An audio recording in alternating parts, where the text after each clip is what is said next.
I was intrigued with the idea that three of you, when we talked together, how much this work and being in the program with the individual practitioner program, how much that really kind of stimulated your own thinking about yourself. We always say we want to give it to the kids. We want to make it right for the kids, but we all need some making it right for ourselves as well. And I'm just wondering, maybe Dina, would you mind starting like some of the nice stories that you were telling about how this actually helped you in some situations? Sure. Thank you. I think through the experiences with students, I started to pay attention more to my own practice, right? Because in order to be present for students, we need to fully show up as ourselves.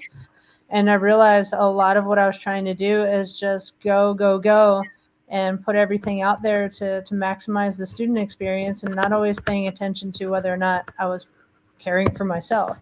And through the practitioner program, I became much more aware and I started to value the experience that I was having along with the students rather than in lieu of the students per se along the way. So it was really impactful for me. And then I ended up transitioning from one position to another.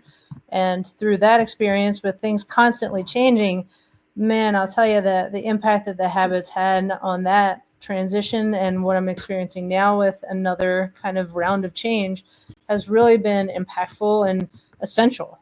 It's really helped me to, develop the skills and dispositions to be able to handle some various changes and have that persistence to be able to remain open to that continuous learning and see what happens next. Is there any one in particular that kind of jumped out at you? Like, gee, I thought I was pretty good at it and I discovered something? I thought I was pretty good at listening with understanding and empathy. And then when I jumped into more of a supervisory role, I realized not so much. So a great deal of working with teachers and other professionals, more the adults rather than the students and even teenagers, depends on your ability to listen and really to comprehend and understand and work with someone else, to think interdependently and have the ability to shift and to really take, a back seat in a way to let others take the lead. So I really, zoomed in on my ability to listen more deeply and actively. And it has made a huge impact in what I'm able to do. And my ability to serve, I guess. Yeah, it's really amazing how sometimes it's easier to listen to the kids than it is to listen to adults. Because with adults, you just want to say, well, for God's sakes, don't you understand what we're trying to do? But with kids, it's kind of, you think that, but you kind of listen a little better to kind of get to know them. But it sounds like you started to really dig more deeply into, if I'm going to work with adults, I'm probably going to have to improve my listening skills and really attune. How about you, Debra? What's going on for you? Because I know you had a big shift in working with adults as well. I did.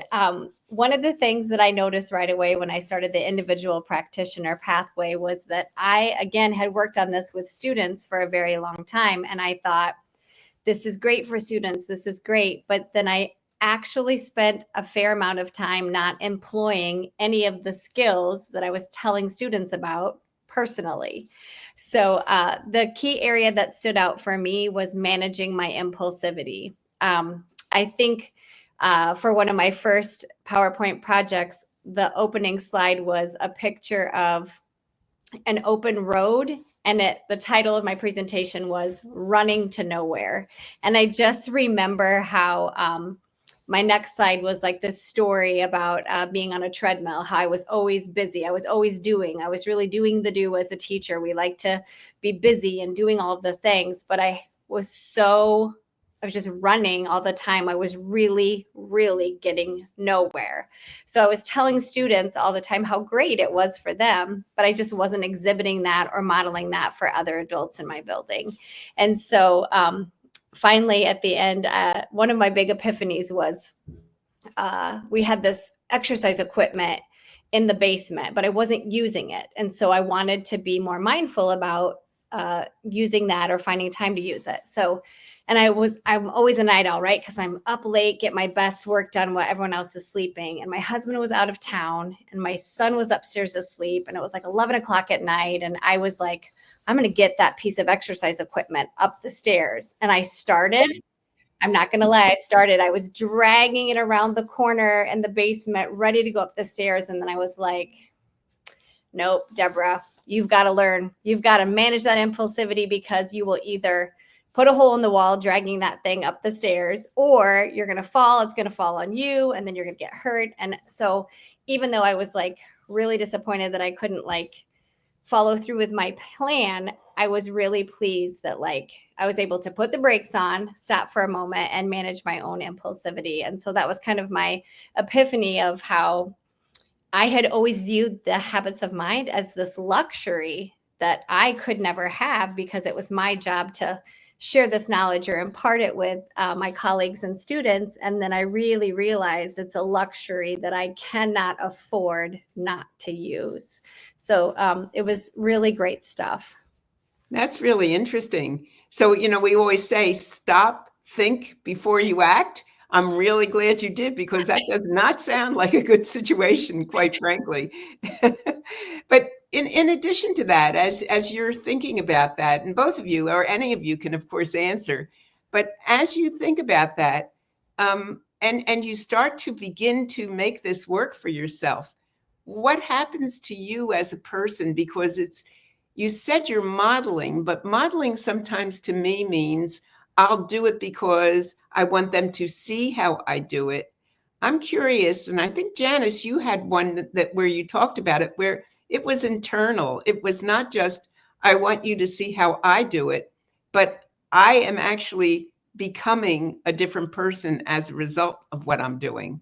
So you use the term that I love, so I'll just remind you, because you said that, wait, what was it exactly? You asked the question of yourself, what cocktail of habits will help me right now in what I'm doing? So to help us know, what was the cocktail that you created?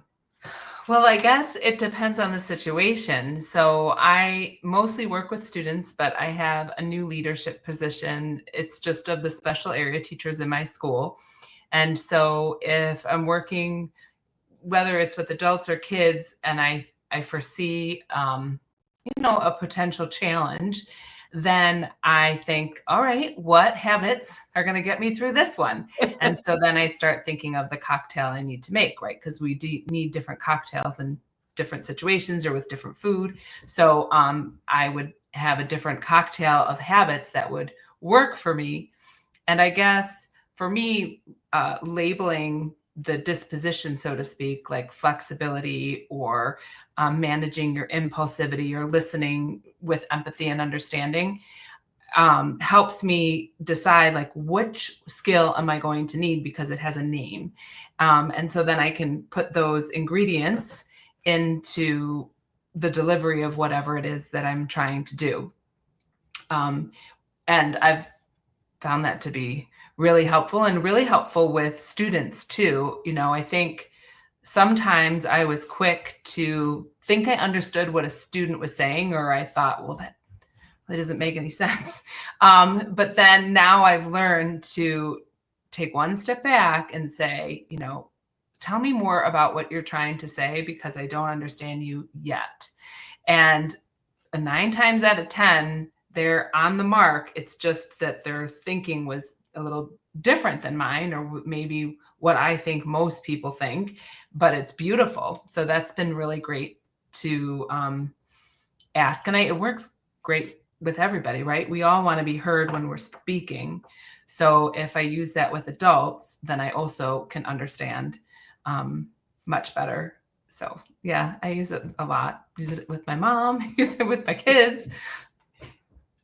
Well, what's really beautiful, and I just want us to take a few moments to just think about this, because this world right now is so kind of turbulent, shall we say.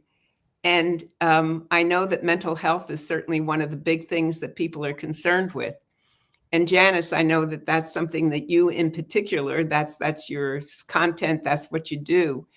I'm wondering about, all of you, as you think about this, what is it that really helps you yourselves to manage feeling perhaps not less stressed, because we can't claim that necessarily, but managing your stress and feeling like you can do the beautiful things you're saying, like listening, Dina, like listening with better understanding, and managing your impulsivity, Debra, and creating these beautiful cocktails of habits that you can use.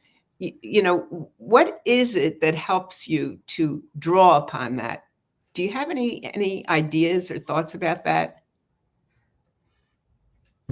I think for me, it's just the familiarity with it, like just knowing that I have something to draw on is like I said before, I guess I'm repeating myself, but for me, in terms of my mental health, I'm always thinking like, well, what do I need to do now to get through this moment? So in terms of feeling differently about a situation or just how to manage it, it's always, what do I need to do now? And honestly, sometimes I'm like, well, I don't want to do that.